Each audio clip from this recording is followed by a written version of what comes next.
இங்க அமைதிங்கிறத நீங்க எதிர்பார்க்க முடியாது. இதுதான் கடைசி. காவல்துறைக்கும் இதுதான் கடைசி.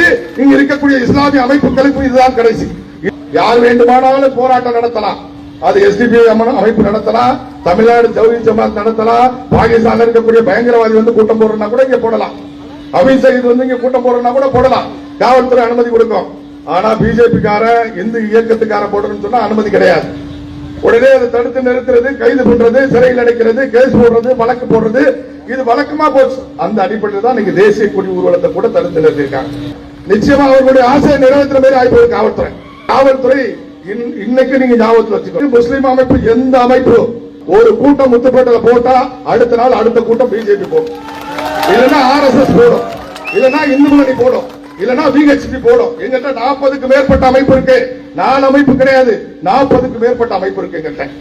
இனிமே ஒரு கூட்டணி யாருக்காவது இந்த காவல்துறை அனுமதி கொடுத்து இங்க கூட்டம் போட்டு மத்திய அரசாங்கத்தை விமர்சிக்கிறேன்னு சொல்லி இந்துக்களை விமர்சிக்கிறது, இந்து கடவுளை விமர்சிக்கிறது, அந்த மாதிரியான நடவடிக்கைகள் இருந்துச்சுன்னு சொன்னா அடுத்த நாள் மறு கூட்டம் நடக்கும். இதோடு நீங்கள் நிறுத்திக் கொள்ள வேண்டாம். இல்லைன்னு சொன்னா கண்டிப்பாக ஏற்படக்கூடிய விளைவுகளுக்கு நீங்கள் தான் பொறுப்பாவீர்கள். இங்கே இருக்கக்கூடிய வர்த்தகர்கள், பொதுமக்கள் நீங்க எதிர்ப்பு தெரிவிக்கணும். இங்க இருக்கக்கூடிய இஸ்லாமியர்கள் எதிர்ப்பு தெரிவிக்கணும். பிஜேபி கூட்டம் போட்டு எத்தனை ஆண்டு காலம் ஆச்சு? இந்து முன்னணி கூட்டம் போட்டு எத்தனை ஆண்டு காலம் ஆச்சு? ஏன்னா நாங்க பிரச்சனை வரக்கூடாதுன்னு நினைக்கிறோம், அமைதியா இருக்குன்னு நினைக்கிறோம். ஆனா தொடர்ச்சியா 6 மாசத்துக்கு ஒரு கூட்டம், 3 மாசத்துக்கு ஒரு கூட்டம் போடுறப்ப எல்லாம் பேசுறது, மத்திய அரசாங்கத்தை பேசுறது, மத்திய அரசாங்கத்துடைய மக்கள் திட்டங்களை பேசுறது, இந்துக்களுக்கு எதிராக பேசுறது, விநாயகர் ஊர்வலத்துக்கு எதிராக பேசுறது, இதை தொடர்ச்சியா இந்த அமைப்புகள் பண்ணிட்டு இருக்கு, காவல்துறை பார்த்துட்டு இருக்கு.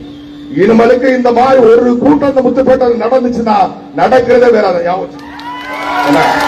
இந்த மாதிரி ரோட்ல போற புறம்போக்கு, ரோட்ல பிச்சை எடுக்கிறவன், அரசியல் அனாத, அந்த மாதிரி பயெல்லாம் வந்து மைக்க பிடிச்சு பேசினா அப்புறம் என்ன நடக்குன்னு சொல்ல முடியாது. எங்களுக்கு ஆள் இருக்கு, எங்களுக்கு உங்களை மாதிரி இவர் தலைவர், இவரே கட்சியினுடைய தேசிய செயலாளர் வேலூர் இப்ராஹிம், இஸ்லாமிய மதத்தை சேர்ந்தவர், தேசத்தை நேசிக்கக்கூடியவர்கள். உங்களை மாதிரி ரோட்ல போற சாப்பாட்டுக்கு வழி இல்லாத ஒரு முஸ்லிமை பிடிச்சி கையில எடுத்து கொடுத்து குல்லா வச்சு வந்து இங்க பேச வைக்க எங்களால முடியும். நீங்க எப்படி பிச்சைக்கார பையில கொண்டாந்து வச்சு பேசுறீங்களோ அதே மாதிரி பிச்சைக்காரன் எங்கேயாவது பிச்சை எடுத்துட்டு போக பாருங்க, அவன் முஸ்லிமான்னு பார்த்து தேடி பிடிச்சி ட்ரெஸ் போட்டு நீ பேசுறான்னு சொல்ல வைக்க எங்களால முடியும். அதனால இத்தோட தயவு செஞ்சு இந்த பகுதியில் அமைதி இருக்கணும், கலவரம் ஏற்படக்கூடாது, வன்முறை ஏற்படக்கூடாது, வர்த்தகர்களுக்கு எந்த பாதிப்பு வரக்கூடாது, இங்க இருக்கக்கூடிய இஸ்லாமியர்களும் இந்துக்களும் ஒற்றுமையா இருக்கணும் அப்படின்னு நினைச்சா வர்த்தகர்களும் யாருக்கும் கூட்டம் நடத்துறதுக்கு அனுமதி கொடுக்க கூடாதுங்கிறத வலியுறுத்தணும். இங்க இருக்கக்கூடிய இஸ்லாமியர்கள் வலியுறுத்தணும். இல்லைன்னு சொன்னா நிச்சயமா பதிலுக்கு பதில் உண்டு, வினைக்கு எதிர்வினை உண்டு, தொடர்ச்சியாக நடக்காத மாற்றம் கிடையாது. நீ பேசினா நீ பேசு, நான் பேசுவேன், நீ அடிச்சா நான் அடிப்பேன், நீ கூட்டம் போட்டா நான் கூட்டம் போடுவேன். கண்டிப்பா எந்த மாற்றம் கிடையாது. அதனால காவல்துறை ஏதோ பிஜேபி காரன் இந்து முன்னணிக்காரன் சொன்னா அப்படியே அமைதியா போய்வான், சாம்பார் ஆயிட்டான் நினைச்சிட்டு கூடாது. என்ன காவல்துறை வந்து ரொம்ப இடம் கொடுத்து போச்சு உங்களுக்கு. முத்துப்பேட்டையில ஒரு காலத்துல பாருங்க கட்சி தான் எப்படி இருந்தோம், இந்து இயக்கங்கள் எப்படி இருந்துச்சு. இன்னைக்கு பார்த்தா பிஜேபி ரொம்ப கேவலம். எங்க ஒன்றிய தலைவரை பார்த்தா வா போன்னு கூப்பிடுறது காவல்துறையில் இருக்கக்கூடிய அதிகாரிகள், எங்க மாவட்ட பொறுப்பாளரை பார்த்தா வா போன்னு கூப்பிடுறது. அதிமுக ஒன்றிய செயலாளர் வா போன்னு கூப்பிட்டுருவீங்களா? திமுக ஒன்றிய செயலாளர் நீங்க வா போன்னு கூப்பிட்டுருவீங்களா? எங்களுடைய கட்சிக்காரர் ஸ்டேஷனுக்கு வந்தா மதிக்கிறது இல்ல, மற்ற கட்சிக்காரன் வந்தா சேர போட்டு உட்கார வச்சு பேசுறது. கட்சி நிர்வாகிகளுக்கு உரிய மரியாதையை காவல்துறை கொடுத்தாங்க. அது நீ எந்த கட்சியா இருந்தாலும் சரி, அது விடுதலை சிறுத்தையா இருந்தாலும் சரி, ஒரு கட்சியில ஒன்றிய செயலாளர் இருக்கிறான், ஒன்றிய தலைவர் இருக்கிறான்னு சொன்னா அவனுக்கு மரியாதை கொடுக்கணும். நீங்க எப்படிப்பட்ட அதிகாரி வேணாலும் இருங்க, யாரு நீங்க யாரு வா போட்டு பேசுறதுக்கு, மிரட்டத்துக்கு நீங்க யாரு? தொடர்ச்சியாக நடந்துட்டு இருக்கு. தயவு செஞ்சு இதோட காவல்துறையை நிறுத்திக்கணும். ஆனால் கடந்த காலத்திலே நீங்கள் பார்த்தோம் என்று சொன்னால் 2004 to 14 10 காலத்திலே 2005 பார்த்தீர்கள் என்று சொன்னால் டெல்லியிலே நடைபெற்ற தொடர் வெடிகுண்டு தாக்குதலில் 67 பேர் கொல்லப்பட்டார்கள். அன்றைக்கு இருந்த காங்கிரஸ் கட்சி திராவிட முன்னேற்ற கழகத்துடைய கூட்டணி என்ன செய்தார்? அதே போல 2006 பார்த்தீர்கள் என்று சொன்னால் வாரணாசியிலே வெடிகுண்டு தாக்குதல் 20 பேர் கொல்லப்பட்டார்கள். அன்றைக்கு இந்த அரசாங்கம் நடவடிக்கை எடுத்திருக்கிறதா? அதுக்கு பிறகு 2006 மும்பையில் ரயிலில் வெடிகுண்டு தாக்குதல் 209 பேர் படுகொலை செய்யப்பட்டார்கள். அன்றைக்கு இருந்த காங்கிரஸ் திராவிட முன்னேற்ற கழகத்துடைய ஆட்சி எப்படிப்பட்ட நடவடிக்கைகள் எடுத்தார்கள்? 2008 அதே மாதிரி பார்த்தோம் சொன்னா ஜெய்ப்பூர்ல வெடிகுண்டு தாக்குதல் 71 பேர் கொல்லப்பட்டார்கள். 2008 அதே ஆண்டிலே அகமதாபாத்திலே வெடிகுண்டு தாக்குதல் 56 பேர் கொல்லப்பட்டார்கள். அதே 2008 டெல்லியிலே வெடிகுண்டு தாக்குதல் 36 பேர் கொல்லப்பட்டார்கள். அதே 2008 மும்பையிலே பயங்கரவாத தாக்குதல் 171 பேர் கொல்லப்பட்டார்கள். 2010 புனேயில பார்த்தோம் சொன்னா 17 பேர் கொல்லப்பட்டார்கள். 2011 மும்பையில வெடிகுண்டு தாக்குதல் 28 பேர் படுகொலை செய்யப்பட்டார்கள். 2011 டெல்லியில வெடிகுண்டு தாக்குதல் 15 பேர் படுகொலை செய்யப்பட்டார்கள். 2013 ஹைதராபாத்திலே வெடிகுண்டு தாக்குதல் 18 பேர் படுகொலை செய்யப்பட்டார்கள். அந்த 10 ஆண்டு கால காங்கிரஸ் திராவிட முன்னேற்ற கழகத்தினுடைய ஆட்சியில எத்தனை பேர் பொதுமக்கள் ராணுவ வீரர்கள் கொல்லப்பட்டிருக்கிறார்கள். அந்த அரசாங்கம் எடுத்த நடவடிக்கை என்ன? அப்படிப்பட்ட அலி போன்ற அரசாங்கம் வேண்டும் என்று இவர்கள் நினைக்கின்றார்களா? அப்படிப்பட்ட சிகண்டி போன்ற பிரதமர் வேண்டும் என்று இவர்கள் நினைக்கின்றார்களா? அல்லது நரேந்திர மோடி போன்ற ஆண்மை மிக்க தைரியம் மிக்க இன்றைக்கு உலகத்தையே அச்சப்பட வைத்திருக்கக்கூடிய ஒரு தலைவர் வேண்டும் என்று நினைக்கின்றார்களா? இவர்கள் இந்த நாட்டிலே ஒரு பிரதமர் ஸ்திரத்தன்மை மிக்க தைரியம் மிக்க பிரதமர் இருக்கக்கூடாது என்று நினைக்கின்றார்கள். இந்த நாடு வளர்ச்சி அடையக்கூடாது என்று நினைக்கின்றார்கள். எதற்காக காஷ்மீரில் தாக்குதல் நடத்தினார்கள்? பகல்காமில் நடத்தப்பட்ட தாக்குதல் எதற்காக? அங்கே வந்திருந்த சுற்றுலா பயணிகளை சோதனை செய்து நீ இந்துதானா என்று பார்த்து, சுன்னத் செய்திருக்கின்றானா என்று பார்த்து, குர்ஆன் தெரியுமா என்று கேட்டு அங்கே படுகொலை செய்யப்பட்டார்கள். அதனுடைய நோக்கம் என்னவென்று சொன்னால், அங்கே இந்துவா என்று படுகொலை செய்யப்படுவதன் மூலமாக அங்கே இந்து முஸ்லிம் கலவரத்தை உருவாக்க வேண்டும். இந்துக்களும் முஸ்லிம்களும் அங்கே படுகொலைகளிலே ஈடுபட வேண்டும். நாடு முழுவதும் கலவரம் ஏற்பட வேண்டும். அதன் மூலமாக இந்திய நாட்டினுடைய வளர்ச்சி பாதிக்கப்பட வேண்டும் என்று பாகிஸ்தானுடைய தூண்டுதலின் பேரிலே பயங்கரவாதிகள் செயல்பட்டார்கள். அதே போன்ற சிந்தனை தான் இங்கு இருக்கக்கூடியவர்களுக்கு.